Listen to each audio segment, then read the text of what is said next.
Pokračovanie Týmiňovej kariéry. Začína koniec prípravy a začína sezóna. A so sezónou začína aj Týmiňová prvá poriadna sezóna. Týmiňová sezóna sa začína. Začína furt veľmi dobre. To sa ale po pár kolách zmenilo a držali tabuľku. Pokračuje. Stále výhra za výhrou. Síce niekedy im to nevyšlo, to neznamená, že to nevidíš nikdy.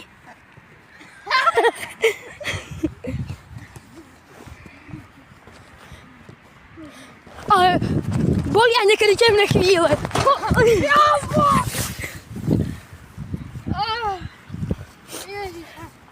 Písk, penálta.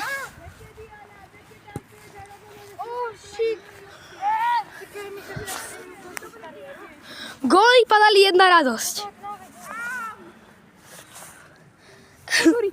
A Andrej si ide bomby. A Andrej z Lokomotíva bol najlepší v priamákoch. A z všetkých 6 priamákov netrafil jeden. Po 3/4 sezóny boli prví v tabulke a stále boli bez prehry. Ale to sa zmenilo v jednom zápase, kedy sa Andrej z Lokomotíva zranil. Ukážeme si, ako to vyzeralo. A natrhol si stený sval.